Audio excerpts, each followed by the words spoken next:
Reference to Andhra క్రైస్తవ కీర్తనలో చాలామంది బాధపడ్డారు, చాలామంది దుఃఖపడ్డారన్న మాట తెలిసినప్పుడు ఎంతో వేదన కలిగింది. ముఖ్యంగా మనం వర్షిప్ కాన్ఫరెన్స్లో డే 1 దేవుని భయం గురించి మాట్లాడుతూ దేవుణ్ణి స్తుతించాలి, ప్రతి ఒక్కరు దేవుణ్ణి కీర్తించాలి, దేవునికి ఇవ్వాల్సిన స్తుతి ఇవ్వలేదు అన్న కాంటెక్స్ట్లో మాట్లాడుతూ మనం అడ్రస్ చేస్తూ వచ్చాము. ఈరోజు దేవుణ్ణి స్తుతించమంటే ఏదో ఒక రీతిగా సాకులు చెప్తూ ఉంటారు. అది అట్లా అంటారు, ఇది ఇట్లా అంటారు, కొత్త పాట పాడితే సినిమా పాట అంటారు, ఆ పాట అంటారు, ఈ పాట అంటారు అని మాట్లాడుతూ with a high respect, by no means we have any disrespect, but with high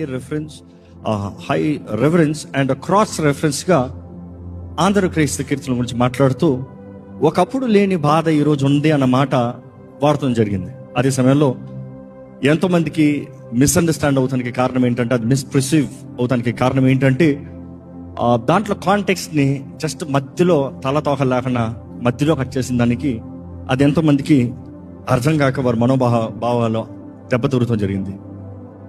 మన చెప్పను ఉద్దేశించింది ఏ రీతిగా దేవుణ్ణి స్తుతించండి అయ్యా, irrespective of blaming and criticising. కానీ ఎంతో మందికి అది ఎలా వెళ్ళిందంటే, రాజ్ ప్రకాష్ పాల్ ఆంధ్ర క్రైస్తవ కీర్తనలంతా సినిమా పాటలు అన్నాడు అని తప్పుడు అర్థం తెలియంది. దాన్ని బట్టి నేను ఎంతగానో దుఃఖిస్తున్నాను.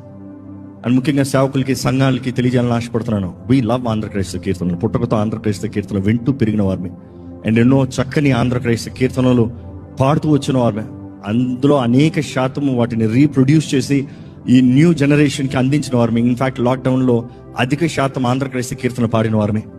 సో ఆంధ్ర క్రైస్తవ కీర్తనలు ఎప్పుడు మనం పాడుతూనే ఉంటాం.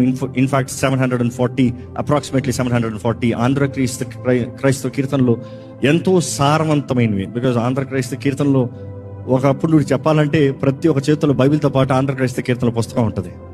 సో ఆ రీతిగా ఆంధ్ర క్రైస్తవ కీర్తనలు ప్రతి ఒక్కరి జీవితంలో ప్రభావితం చేసింది ఒక కీర్తనల పుస్తకంగా. అది కేవలం పాటలు మాత్రం కాదు, మనుషులు వారి జీవితంలో వెళ్ళిన పోరాటంలో, పరిస్థితుల్లో రాసిన పాటలు మాత్రమే కాదు. It also has a very sound doctrine.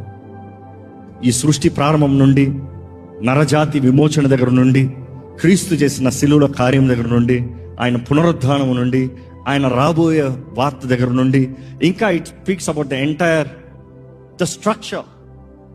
And అది ఎంతో ఘనమైంది అనేది we always strongly believe and we like to emphasise. And ముఖ్యంగా ఈ మాటల్లో ఎవరికన్నా ఇబ్బంది కలిగి ఉంచంటే మనపూర్వకంగా క్షమాపణ వేడుకుంటున్నామండి. కానీ ఒకటే తెలియజేస్తున్నాను, క్రీస్తు శరీరంలో భాగమై ఉన్నాము. ప్రతి ఒక్కరిలో ఏదో ఒక లోపాలు కనబడచ్చు, కానీ చివరికి క్రీస్తు నామం మహింపరచబడాలని ఆశ. ఆమేన్. ఇక్కడ ఆంధ్ర క్రైస్తవ కీర్తనలు అన్నప్పుడు నన్ను ప్రభావితం చేసిన పాటలు చాలా ఉంటాయి. అందులో one of my all time favourite, నా పర్సనల్ ఫేవరెట్ ఆంధ్ర క్రైస్తవ కీర్తనలు ఏంటంటే సిలువేనా శరణాయన.